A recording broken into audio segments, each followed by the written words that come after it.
welcome back. As you know, a lot of transfers in the winter didn't happen right now. I think it happened in the summer, so this video is to find those transfers either that could happen in the winter or supposed to be happening in the summer. And for me, I won't say I'm guaranteed or I'm very sure it will happen, but I do think that these transfers are a very high likely chance of actually being able to happen in the summer. I'm going to give you 4 players who I think will move to these teams in the summer.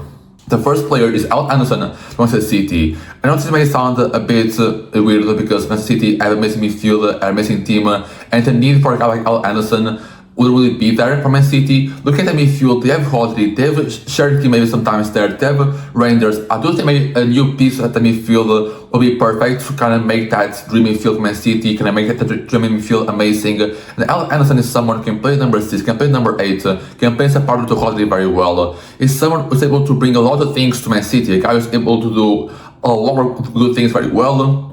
He's a guy that don't really point out any major weaknesses in his game. It's like it was very solid in everything. And bringing him to City's side, by Guardiola probably at the helm in the summer, don't know if it be or not. But some that much quality in his play, going to Man City and be able to play with Rangers, with Shirky, with Rodri, I think that would be very much amazing. Also, like Rodri is getting a bit older, and with age, obviously we see a lot in these kind of number 6 players, especially when they're playing in a formation where they're kind of the lone number 6. The space they have to cover around the midfield is going to be a lot. So when you grow older, obviously your fitness and everything won't be as elite as you were made 2 years ago. So having the insert, bringing in Ederson, is able to kind of also complement him very well off the ball stuff. There's some possibility for Rodri off the ball off his backs. I thought it would be amazing, not just like the whole team and the whole game of Man City, but also for Rodri being able to preserve him for maybe a few more seasons. We've now seen him with so many injury problems, and also with the injury problems, we saw Nico Paz be his backup, and he's an amazing backup. And be able to also pair them up out Anderson. I don't see a reason as to why maybe next year or the next 2 years, like Rodri, maybe he doesn't feel at his best, and he has to leave because of the injuries. I wouldn't be afraid of continuing a City team with Nico Paz and Ederson as a double pivot for the future, because those 2 guys are very good, especially Ederson. Nico is still a very good player, still has a lot of potential in his game, and they can both complement each other very well. So I really like the idea of post-Rodri era going into the future with Ederson and Nico Paz in the midfield, with Cherky or Rangers kind of accompanying them as well in the midfields. Second place, Wharton, Manchester United. Now, I feel like this is going to be one of Wharton or Ederson going to move to Man United eventually. They need a new midfielder, especially because Casemiro gone this summer. And obviously, Ederson and Wharton are kind of the best players available. Also, the players who are more open to leaving, because they've been someone who has been received heavy links throughout a long time. Also, their own teams right now this season aren't playing that well, or won't finish in a great place, like Crystal Palace, Nottingham Forest, or kind of the rest of the relegation at this point. So we don't really know if one of them will play end up in the championship next year. Their price tag will be smaller for one of those players. But my thinking is, Manchester United has to do a big squad overhaul in the summer. They've been obviously improved this season, especially Michael Carrick at the helm, but their squad overall is still not like good enough to be able to get top 4 finishes or try to improve onto or finish they have this season. And maybe like some midfielders has to be brought in, maybe a new winger, some new defenders. They're gonna have so also the team that has to be filled. So I do think that United kind of has to look for an option or a player who probably will be a bit cheaper to then kind of make way or make a financial way for other players also to meet United and not really risk the team financially. Also because United has been a team that we've seen over the past 2 years that they've had some problems financially, especially last year with such a Marflick cutting some staff, etc. So in my idea, I don't think that Nottingham Forest or Crystal Palace will probably go down. So I'm not counting on those guys to be relegated. Even that will be kind of a big risk to think of that way. But I'm thinking that Ederson will probably be starting for England at the World Cup second rise. And if he plays very well at the World Cup, if he's able to make a very good campaign with England, I think his price tag only skyrockets. And we know how Madrid is in terms of being able to manage the team. He's going to want to get the best price tag possible. So also like you see how Newcastle worked, right? How much money he went for them. So I feel like Ederson, come July or August, his price will be way higher than Adam Wharton, especially because Crystal Palace is in a position where they've lost Marquez, they lost so many players. I feel like to be a bit more open to selling another big player, considering like they don't really have a big squad to make a lot of noise in Premier League. I feel like a more of a squad rebuild will probably come on their way in the summer. So seeing all of this, right, the needs of Man United that obviously kind of have to bring in some more new players as well that summer. But Adam Wharton will probably be the best choice. Also, there are some worries about Adam Wharton's off-ball things, like being able to cover a lot of ground, being able to tackle very well. Obviously, Ederson is someone who's a bit more respectable in that area. But at the same time, Adam Wharton is someone who plentiful people to Kobe Mainu. I feel like those weaknesses kind of mask away. Because I think with Mainu and Mourinho, right? Why Mainu was not playing as much was because he wasn't really able to cover as much ground as possible. Because playing that in the two-man midfield, Bruno Fernandes, right, that kind of be the main guy there in midfield, then either Casemiro or Mainu as the one there. May not have a very big job of kind of taking out the defense and having that a lot of ground to cover. Being able to play with Adam Wharton, two guys don't really need to go further a lot. You can sit back, or one of them can rotate and go up as well on the pitch. Both those guys together in midfield can kind of cover ground a bit more easier, and that makes United team a bit more defensively, and masks away both Mainu's and Wharton's inabilities of cover ground and defending off the ball. My third player is Heung-min at Madrid. I don't know if Spurs will come this summer and be relegated. I don't want that to happen. I don't really dislike Spurs. I think they're a team that looking at their history, looking at what they've done the past few decades and years, it'll be pretty sad to see them go down. At the same time, I'll love to see what happens if Spurs are actually to go down. How many players will stay the team? How long they'll stay the championship? What happened, right? If they were to go down. But go down or not go down, I feel like one player to probably leave the summer is Heung-min, because I know he's the captain, I think, of Spurs, but looking at how he's going against the board this season, all throughout the year, criticizing the board for not like only speaking when the team is doing well, for the signings as well, the lack of trying to add ambition as a football team, as Angel said in the interview. I feel like Heung-min's destiny should be outside Tottenham Hotspur. That Madrid is someone who kinda needs to make some big moves, because this summer I feel like this winter, I've done some good moves to kind of make a better squad. Lookman and Heung-min were two signings I really liked, and if they want to kind of become or try to establish themselves as the second best team in Spain, I think there's some leeway for them to do that. I don't think Real Madrid is in a great shape for them to not think of that as a possibility. Then Heung-min is someone to be brought in. Someone I feel like very fit, Simeone's identity of that defender with that work rate, the intensity. I feel like Simeone wants in a football player.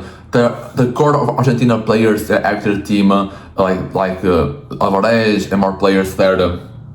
So like Heung-min maybe would probably kind of persuade Alvarez to kind of stay at Madrid, trying to get the team one more year to try and see what they can do in La Liga. And bringing someone to kind of maybe make that better, the defensive line would be amazing. I mean, looking at the defensive line right now, I don't really think of any of them as a really great center back. Maybe Ederson, you can maybe view him as a pretty good center back. But apart from that, you don't really see anyone as a world-class defender, and Heung-min can become that at Madrid. And also, again, I feel like the financial part of the money, I feel like the Madrid is kind of being more open nowadays to spending more money after the João Felix signing.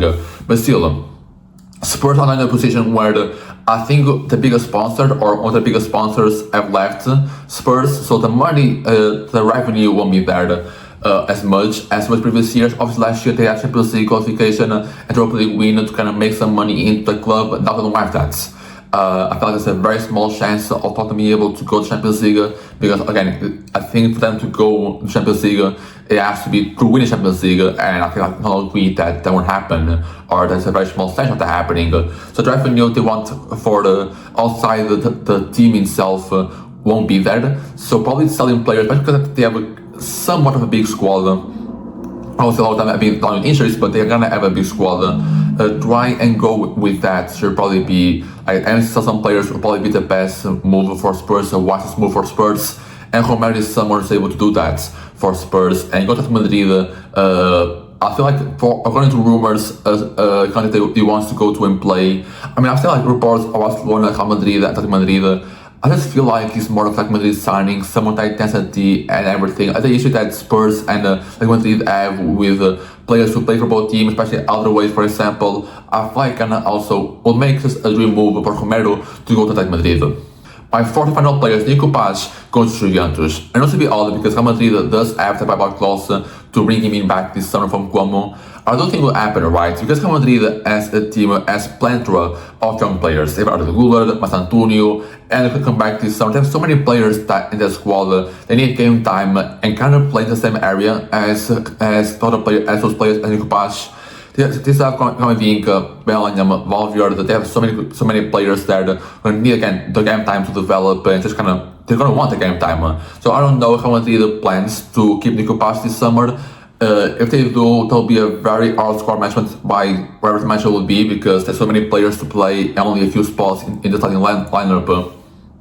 So considering like Real Madrid as mentioned before, as done this idea of bringing someone on the buyback clause and selling for profits, rather did that, for example, you came back to Madrid for some money then left again for a profit in the same window. I think Madrid should take a similar approach for Nico Paz, get a buyback clause from Como, like that, 10 million? Something like that, 10 million. Sell for maybe 50, 60 million to Juventus, a team that right now obviously we know that in the last few years, like maybe last 5-6 years, that hasn't been like really a big Juventus team, haven't been that great. We've seen that the dominant Serie A vanish completely. I don't think, I think, the last time they won Serie A title probably like 5 years ago, 6 years ago. We've seen Milan win it, Napoli win it twice, Inter win it, Juventus now won it in a few years. So I feel like if they want to be ambitious, they want to kind of go back that dominance of Serie A football. I like Italy in general needs to have the best teams strengthen because we're going to see a lot of the bigger teams disappear or get knocked out very easy in Champions League, like Inter. Obviously, I'm recording this as of Tuesday, so probably see Inter get knocked out by both the Glimt in Champions League. So a lot of these big talent teams have been knocked out quite early in Champions League. So football in general in Italy needs to be improved. And bringing Nico Paz to Juventus, I feel like would be a big move. Juventus is an amazing player and Yildiz. They have to build around him.